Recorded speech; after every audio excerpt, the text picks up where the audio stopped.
There's always still more of a story to tell than what you know. In the case of the Power Ranger podcast, the universe is much bigger than anyone can imagine, even Zordon, even Zed.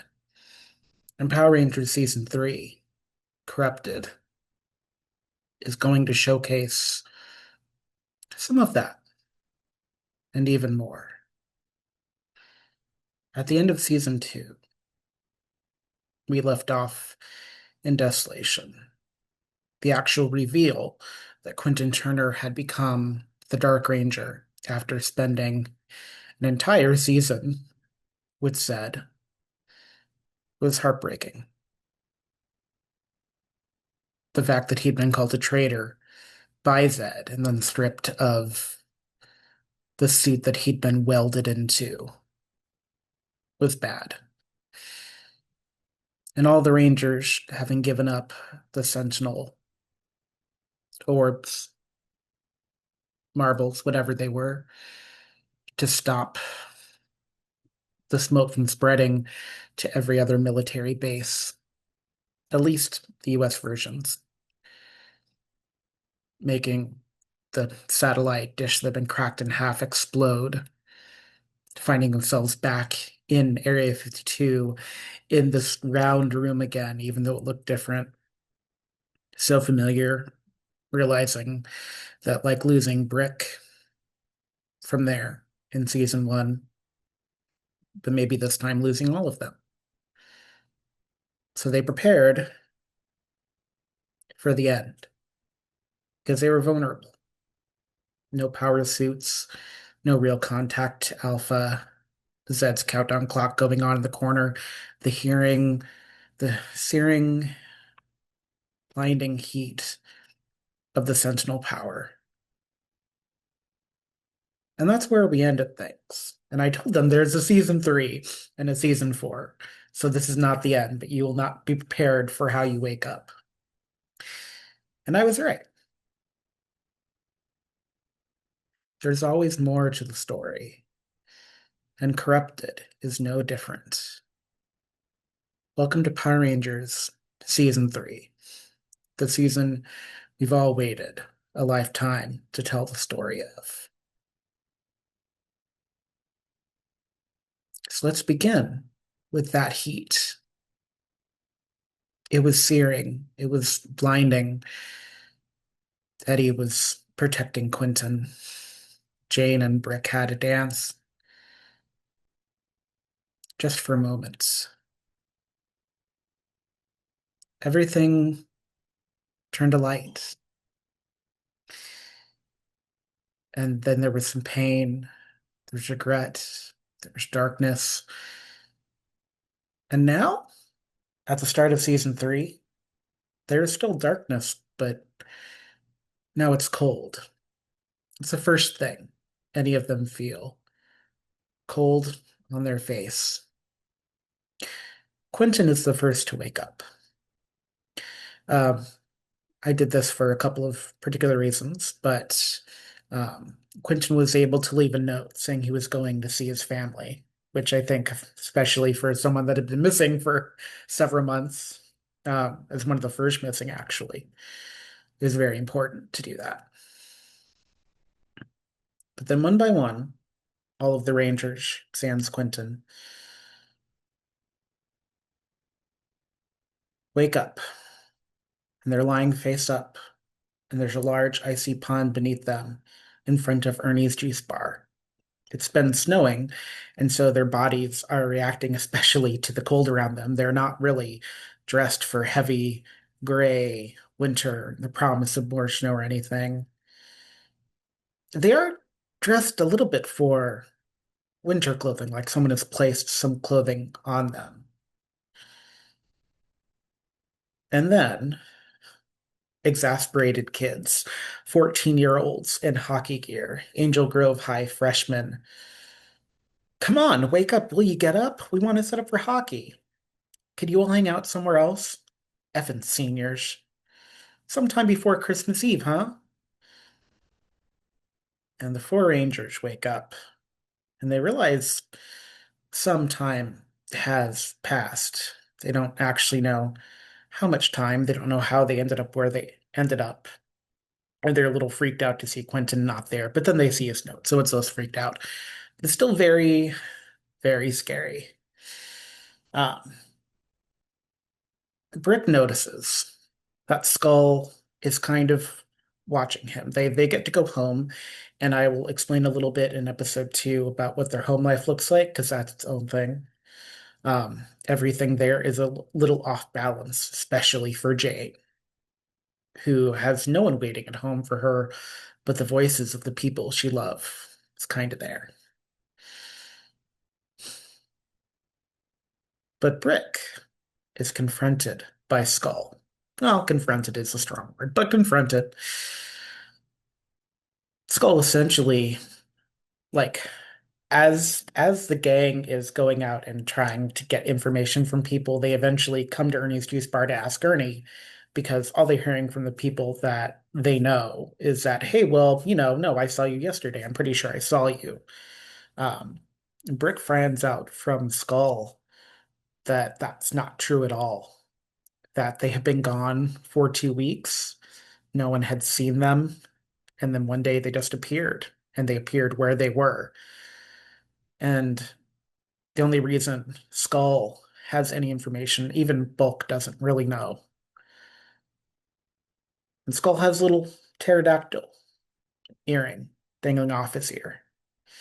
Um, it doesn't take long for Brick to surmise it probably has something to do with the sharing of the pink crystal, which will actually become a little important during the season.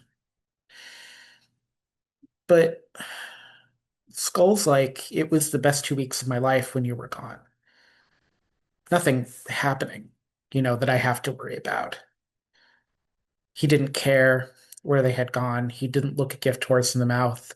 He was just very clear that only he remembers them not being there, and that everyone else will tell them something different because they remember the Rangers.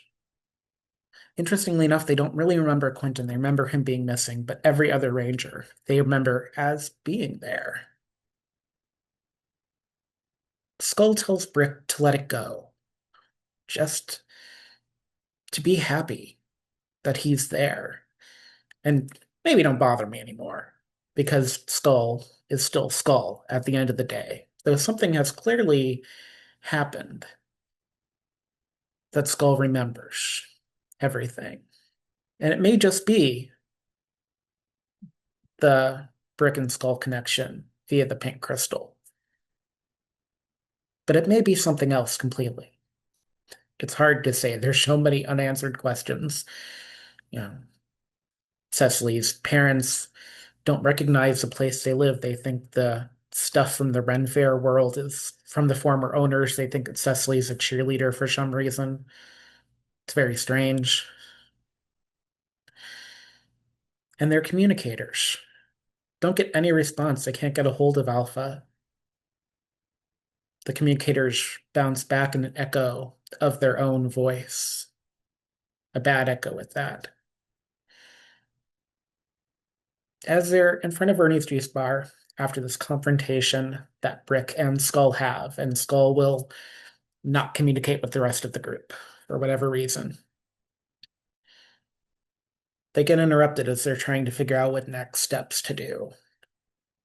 They get interrupted via audio before they can see anything visual. But there is a bus coming up the street, coming up the drive. It's some sort of tour bus. It is piping out pop music.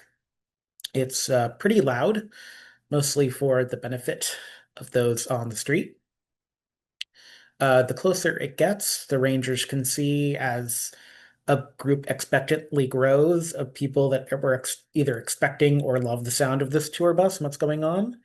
Um, it's painted in kind of these light pastel colors, color blocked, as those in the fashion industry would say, kind of like Partridge Family sort of deal, except for it's pinks and purples and whites and ombres.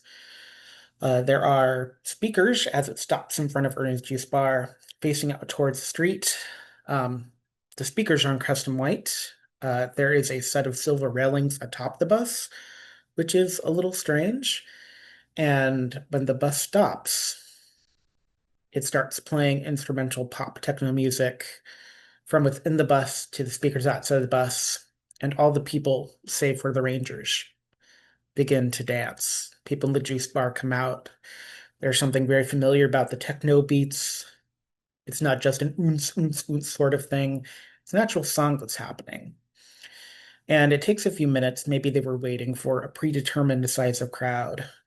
But there's a whir from within the bus as five glamorous people rise from inside and rise until they are tall and on top of the bus, potentially in some sort of hidden stage that just kind of levitates up. But they are on top of the bus. They are dressed in a mix of shiny vinyl, mesh, light cotton. They are this dreamy pop group. Two men, three women. The music builds. They begin to sing lyrics in high harmony. My love for you is simply unstoppable. You make my heart beat. We'll last forever. We'll always be together. Lyrics like that. You are the only one for me. I will never hurt you. I will never let you down. It's a good 3.5 minute long song. People have heard these lyrics before. Apparently, people really like them. People are jamming out. The Rangers are sort of watching the four of them. And as the song finishes, the pop stars don't stop for doing autographs or anything like that. They descend back into the bus, and little side panels pop out on the side of the bus, on the sidewalk side, because safety first. Um, and as the speakers dim the music just enough so people can approach, everyone starts going and picking up one of these five um, colored sunglasses. Thunderclouds in green, light pink, little fireworks splotches in one of them, crimson fuchsia stripes. One of them has this kind of pink and purple mermaid splash on it. Five very separate, different types of sunglasses. But when you put them on, they all have a VR code on them for a location called the Promenade. And the Rangers kind of collect one of each just to make sure they have them. And they keep them. What's interesting is the Promenade's location seems to be where Restaurant Row should be, and it shows something that looks sort of like Restaurant Row, but it's clearly not. And as the Rangers group to go and see what's going on, they realize the layout of the city is like different than it should be, especially someone like Eddy and Brick who have traveled the city for a variety of reasons. Something doesn't make sense. It's almost like it's backwards in a little way. They get there eventually. It takes them a long time. It takes them longer to figure out how to actually get into the building because where the VR glasses tell them to go is a door, and it takes them a while to figure out to put on the VR glasses to see a secret entrance where it's some sort of technology where they can actually just walk through a fake wall, essentially. Uh, and they walk down a corridor with a red carpet. It has a very Wizard of Oz Nautilus shell feel. It's very disconcerting, not knowing what they're walking into, knowing it's probably bad, knowing it's probably a trap, but it's so hard to say. Maybe it's just a free concert. They come to a bouncer, a familiar person, actually. This is a person that both Brick and Jane met when they had to go to the future, whose name was Oz, but he doesn't recognize them. And it takes a couple of minutes for them to see he's wearing an earpiece, but it has a silver beetle on it. And by destroying the earpiece, he kind of comes back to himself and he remembers them. But something is wrong because instead of Oz having a Ranger morpher as he had in the future, he has a Ranger belt buckle with the cobra on it. It's not the same at all. And he definitely shouldn't have that. And he should have access to his ship and his weaponry, and he has none of that. He just has a dino buckler, as Zeriager would say, like the other Rangers, like Quentin should have. not knowing what they're facing, but knowing that Oz is involved, knowing that Oz is a ranger, a different type of ranger, but something is meddled with. Things are starting to add up to something is off. What it is, they don't know. It becomes pretty clear when they enter the building, though. The whole building is decorated as a sort of silent discotheque. There is a giant glass ball. There are some silver beetles all over the place they sort of are able to stomp on. Disconcertingly, there are people here, and they're jamming out silent disco style.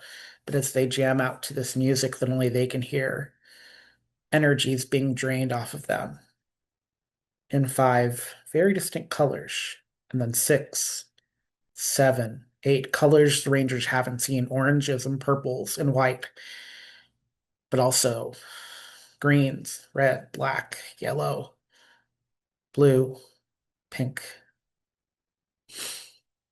And the closer they get to these people, the more these people are distracted, the older they're becoming. 17-year-olds turned into 30 and 40 and 50.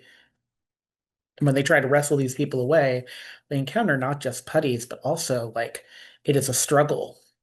They do manage it. And they get confronted by these five pop stars that are up on a catwalk above the railing that mock them. They're surprised. They ask them if they have FOMO, if they don't want to become part of the music scene. Asking them why don't they put on their headphones. And then when one of the Rangers decides to change, to morph, I believe it was Brick. It could have been Eddy, though. Even though Oz said, maybe don't do it. They do it anyway. They realize they have half of their usual power, and one of the five people up there on the catwalk, one of the five pop stars says thank you as they half transform into a ranger. And the Rangers begin to realize with some great fear that they have half of their armor. They have no power weapon at all, either sentinel or unfamiliar. And that these strange five pop stars, Max, Rose, Robbie, Neat, and Averless, have half of their ranger armor. They're obviously doing something very, very naughty. I actually had them roll a culture roll for them to transform, which they weren't used to because I hadn't had to do it in a while. I only really ever made them roll culture to get them into mood to do it in case they were feeling a little shy about shouting out their ranger form. Oz doesn't transform this first time that I remember. If he does, he has the same event as other ones. Brick gets the fact that he's a Pink Ranger mocked to his face by the Pink Ranger, that he does not see right away from the shadows. They don't really do battle either with them. The Rangers get up to the catwalk one by one. But by the time they get up there, they realize the whole point was a ruse. And it was a ruse to get them to transform to finish whatever these pop stars had started. And the question at the end of episode one, as they've waken up, is not just why is Oz here? Why does he have the kind of buckle that we have, the kind of morpher we have? But what's happened? Why can't we contact Alpha?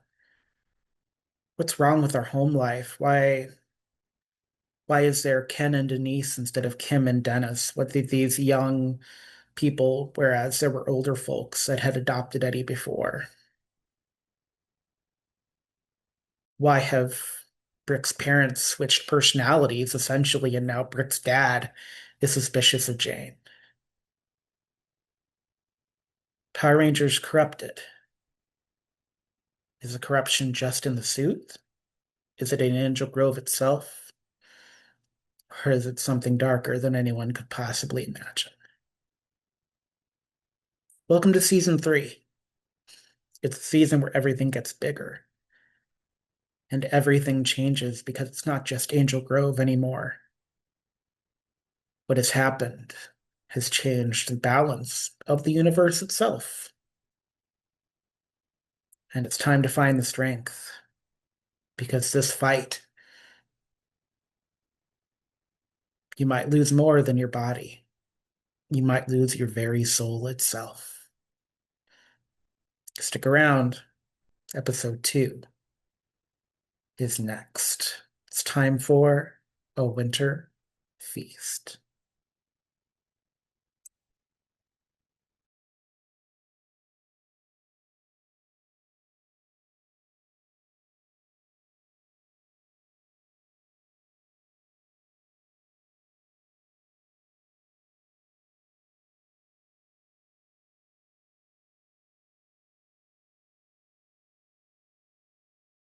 I don't want you to think that anything is subtle in this. Quite from the beginning, the Rangers know something is wrong. They don't know what, they don't know why, and they certainly don't know why Oz is here. As far as they're aware, and as the player talked with me about building Oz, they wanted to build this sort of Space Patrol cop ranger, bring in a lot of interstellar elements to the game. And I thought that was really cool because we had met them in the future, in the city at the edge of the world, um, fighting Brainiac, which is me bringing over something from the Boom comics from a limited run, what they did with the Justice League. Um, so Oz first, more than anyone else, notices something is amiss because their morpher has changed. They went from having an interstellar space patrol morpher, and now they've got one of the dino bucklers for their Cobra. And that should not be. So they're very aware of that. So as we sort of end this thing where Restaurant Row has changed, it's now the promenade, it's now impossible to get in. There's a trick wall you can only see with these sunglasses from this group named Beats that goes around with the tour bus and singing, and it's five very tall, very statuesque, very beautiful and handsome figures with different colored sunglasses you can get from them for free that have this VR technology. Um, Something is out of sorts. Not just the fact that Brick has had a conversation, what passes the conversation with Skull, warning Brick not to dig too deeply, just to be glad that everyone remembers that they were there for the past weeks, that no one realized besides Skull that they're missing. So we do a little bit of time skip so that everybody can kind of go home and I can prepare them for the things that have happened at their home. So the first thing is that Oz does have a home in this version of Angel Grove, which he shouldn't.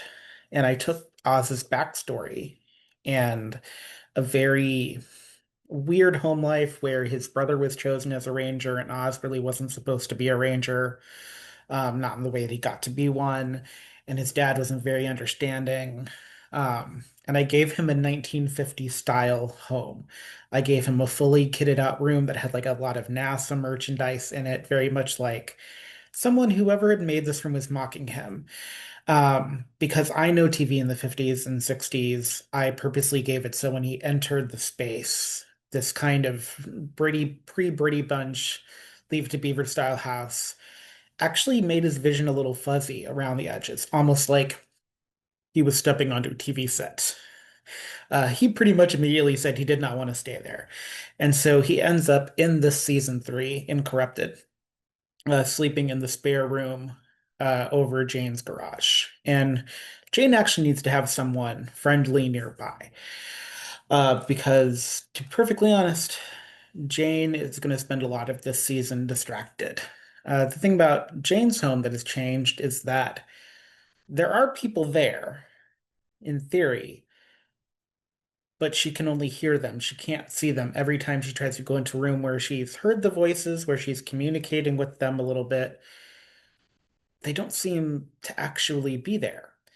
It's a very strange, um, it's a very strange thing. So I gave her a snag on alertness rolls, especially in episode 2, while she tries to get used to it, tries to get used to not having all of her armor, not having a power weapon anymore, trying to figure out what it means, while also bridging the gap because at the end of this season, season 3, in theory, they should be headed, they should be graduated from high school because it's winter of their senior year, sort of thing. Cecily has a lot going on. So we will come back to Cecily, but I told you in the end of last episode a little bit about Cecily. Cecily actually gets to feel that talking with her parents, and her parents don't seem to recognize the items in the house that belong to them. They talk to her as though she's a cheerleader who has been attending Angel Grove High forever. They're watching sports. They can't really seem to cook for themselves. Something is definitely very off about Cecily's family. Uh, Brick's family has had this reverse happen where now dad is very skeptical of Jane and mom is very open about Jane. Unfortunately, they have grounded Brick. They don't actually know why they've grounded, but Brick has been grounded for something that happened before Christmas, in this weird two missing interim week. And so Brick actually has to do an infiltration role and describe how he sneaks out of the house. And it was quite humorous because it's kind of the first time he's had to do that, but he did. Um, Before we get to Cecily, I'm going to address Quentin. Quentin goes home. I didn't change anything about Quentin's home. As the writer, he'd already gone through enough. And there's a very purposeful reason to have him have a steady ability to recover from what he's been through, of which there'll be more information found out about that. There were hints at it in Centurion Ridge that Leia got to see in a dream sequence, which was really cool. Eddy is still going to visit every now and then, but that kind of happens like off screen. So the Rangers are always thinking about Quentin, even though he's sort of convalescing. Not quite retired is the wrong word for it, but clearly a lot of time needs to pass for Quentin, and no one can blame him for that. Um, Eddy, who's always had insomnia, has to deal with these two people in the home because he's staying with who we thought were Kim and Dennis, but are now Ken and Denise. And where they were older folks, now they're like these really young, really hyper, very like home gym style 80s jazzercise folks, like always on the move, always doing physical fitness and exercise. Um, So he kind of, Eddy has to kind of go to his room to escape this because he knows it's not right. And it is very hurtful based upon his kind of tragic backstory and having Kim and Dennis being the people that adopt him essentially. Um, but in his dream, Eddy has a dream um, struggling through a proper night's sleep because Eddy's always had a bit of insomnia, but struggling through um, asleep, he hears something. He can't see what's going on. Like, even in the dream, he can't open his eyes, but he hears these voices. He doesn't really recognize any of them. He sort of thinks he hears Goldar a little bit, but he hears a conversation taking place. Go to Centurion Ridge. Maybe that fool Ooze will have an idea. He's been hanging around in the ingenious city long enough. A voice responds, "What's taking so long? The Black Spectrum coin isn't supposed to be this woeful.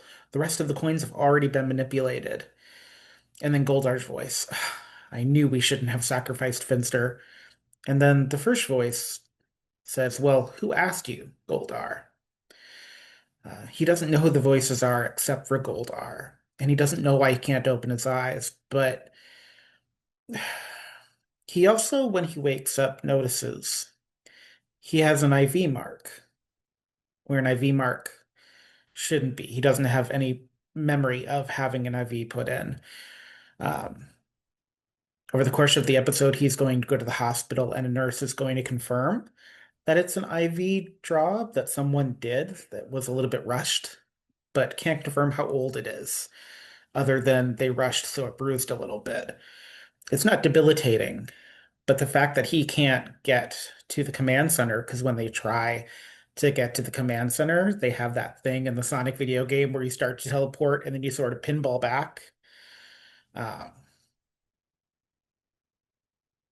and Oz knows a little bit about that because as our Oz looks up at the sky, and it's going to happen more and more throughout the season, he notices at least one star is missing. out of the sky. Perseus is gone. He doesn't see Algol vanish, but Algol does vanish. So there's a lot missing in the world, a lot of questions. Uh, for Cecily, we can actually get to Cecily. Uh, Cecily can see from the window the house where Carlotta lives. Lived? Used to live. Lives still, perhaps? Who knows? What's strange is that Carlotta didn't have kids or grandkids that visited, and Carlotta mostly kept bees and kept to herself, but was still very nice. She sold extra honey at the farmer's market to make ends meet. The sort of thing where Cecily and Carlotta had a lot of kindred spirit stuff going on. But where Carlotta's house is, there are no more bees. But there's a full house with kids. There's a tire swing set in the yard where the bees were.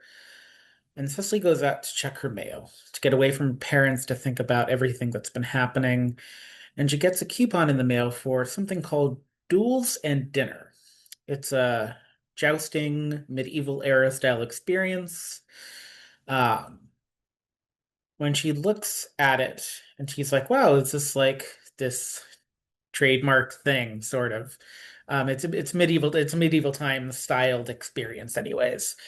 Her communicator does bing for just like a moment, and she hears the sound of Alpha 5.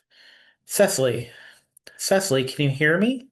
It sounds tinny, it sounds far away, it sounds ephemeral, and as she tries to respond, she feels the earth shake a little bit, and she looks up, and for a moment, she sees the whole world the way it was in medieval times.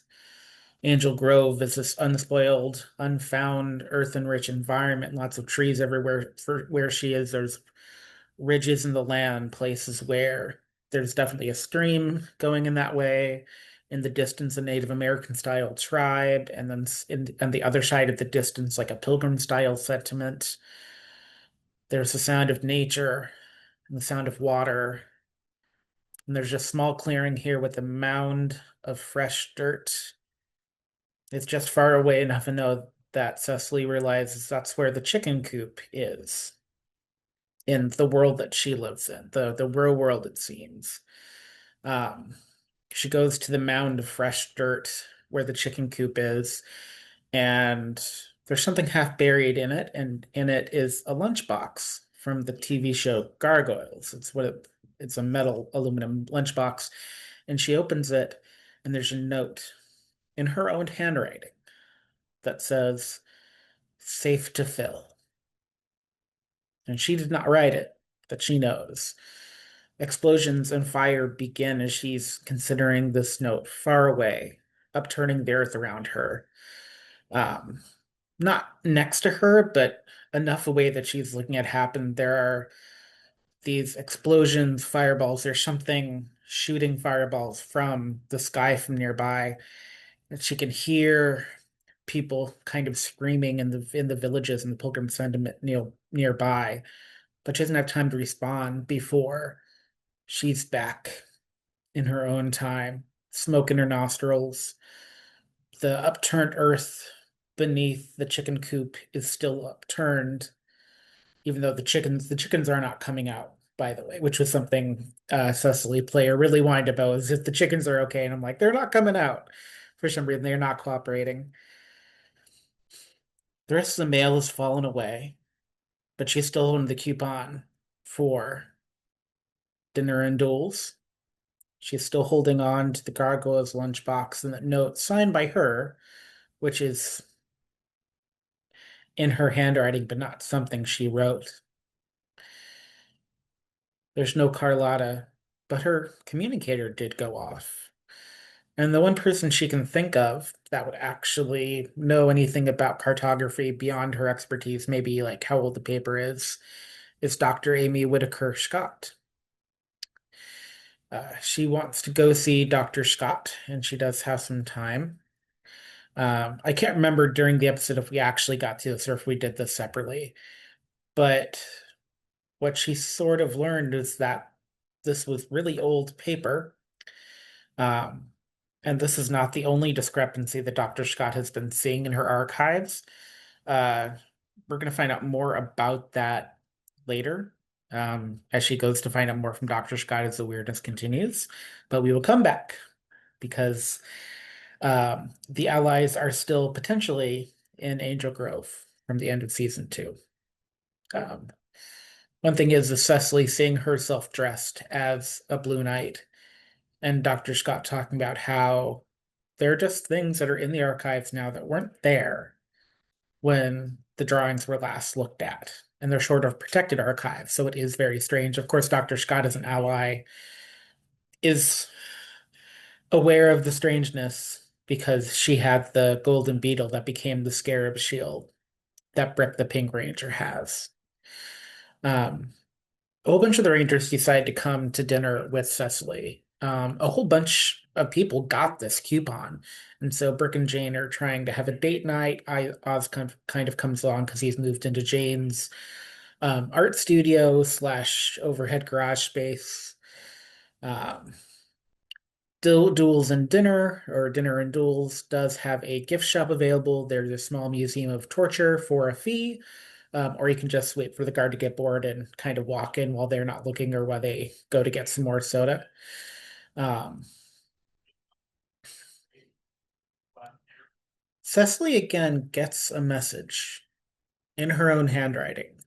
As the food comes around, as they're like starting to see people are starting to fill in, they're waiting for the battle to happen and people to kind of come around on horses and they're in um, they're in the Blue Knight section right now.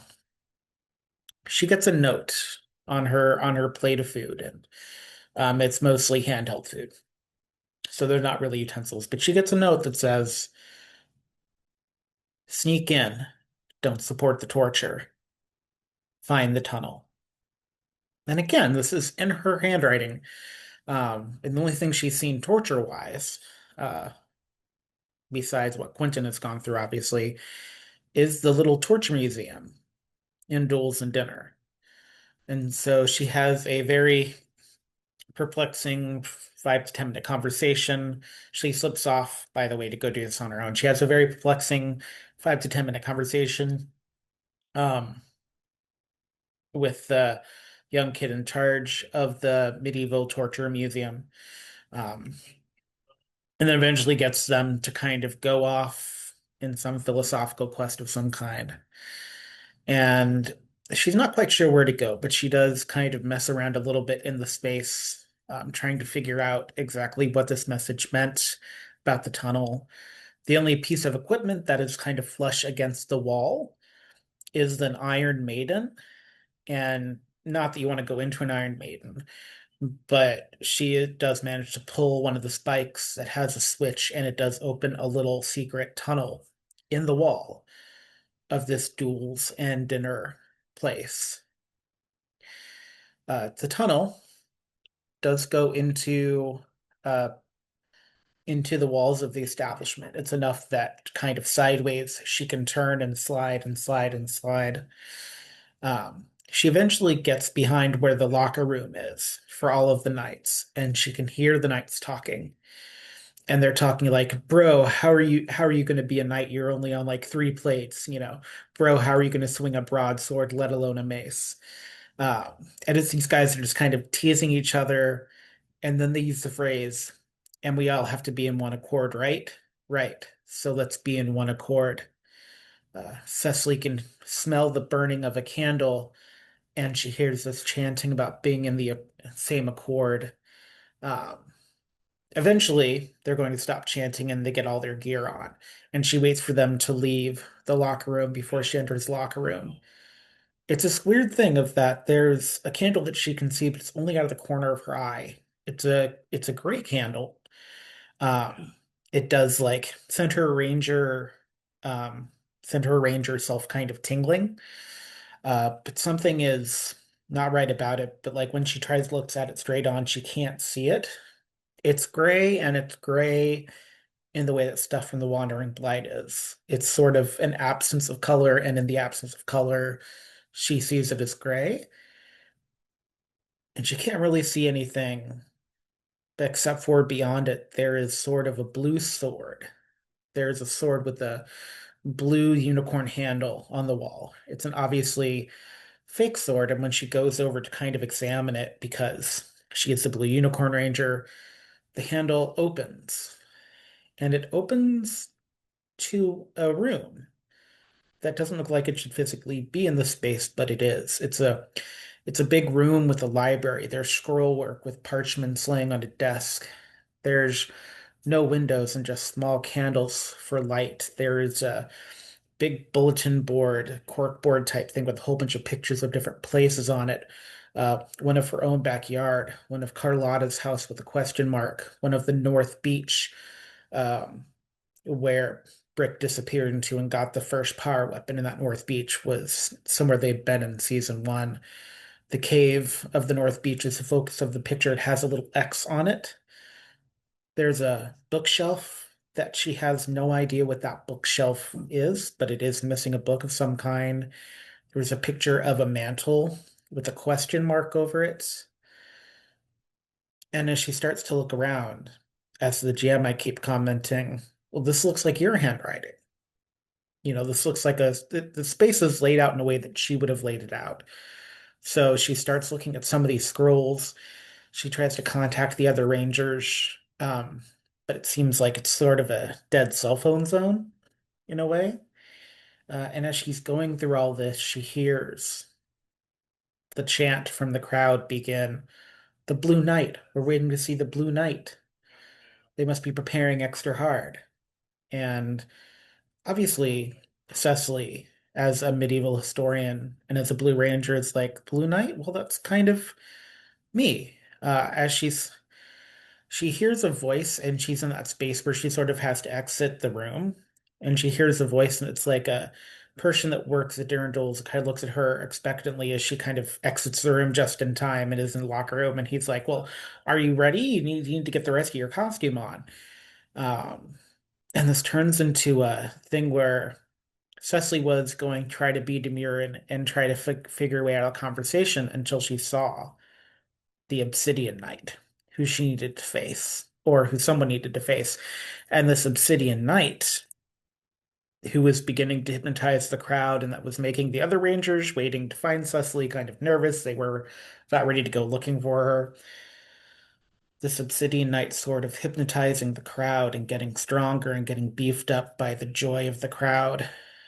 And Cecily stops and realizes this is the night that she saw in the first episode, the one in her dream, the one that tested her from Rita, the one where she got a glimpse of her power weapon when she faced him a second time, the deja vu in episode two. It's the strangest thing. He's here in real life, and the crowd is cheering for the Blue Knight to come and face the Obsidian Knight, but the Obsidian Knight is slowly siphoning off that power, slowly finding a way to take the power from Cecily. And she agrees to fight. She gets all kitted out. She knows how to ride a horse if need be. But when she gets there, she realizes that the Obsidian Knight is part horse. And no one else can seem to notice that. Um, there aren't putties, but the other Rangers do transform. But mostly it gets left up to Cecily. It's this really great one-on-one battle with others witnessing how powerful Cecily is without having to necessarily transform, how much skill she has with the weapon without transformation as much. Oz is the last to transform, and in it, he actually hears his helmet, "Thank you for your power weapon." And he does curse a little bit because he didn't want to lose his power weapon. He'd been resisting morphing. Um, but now everyone's kind of in the same bag, as it were. And at the end of it, Cecily is able to vanquish the Obsidian Knight, and there's great power that comes off of Cecily. It's something that really draws attention to the fact that she does seem to belong doing this, in that she gets a job offer from Dinner and Duels to come back. They don't care that they don't actually know who she is too much. Uh, at the end of this episode, at the end of the tournament, there's a lot of questions. What is this space that Cecily seemed to have created for herself? Why does she have all this stuff that is this mystery thing, but also is, she herself has apparently written these notes. Why is there a safe space underneath her chicken coop with a gargoyle's, tin lunchbox? What is that? And why is everything so different? What is Rita up to? Is it Rita? Is it Zed? Because the last person they really fought was Zed, who had not been affected by Rita's love potion. But those whole 2 weeks are missing. Anything could have happened then. And what's most frightening is in the next episode, which is called, sorry, I'm gonna have to do this, Down at the Schoolyard. They have to go back to school and they have to pretend like, well, not pretend, they have to deal with and anticipate with how different things are and what they might be called to do, whatever that is. But the winter feast is a real feast and offers Cecily a glimpse of not just what is confusing, but what is right and what is sure in the world, and the things she is capable of. Tune in next time as things get weirder and weirder, and Beats, the singing group that has stolen parts of the Power Rangers' powers and their power weapons, will begin to make themselves known, but they are not the only thing out there to know about. We'll see you next time. And as Zordon would say, if anyone knew where he was or if he could talk, may the power protect you.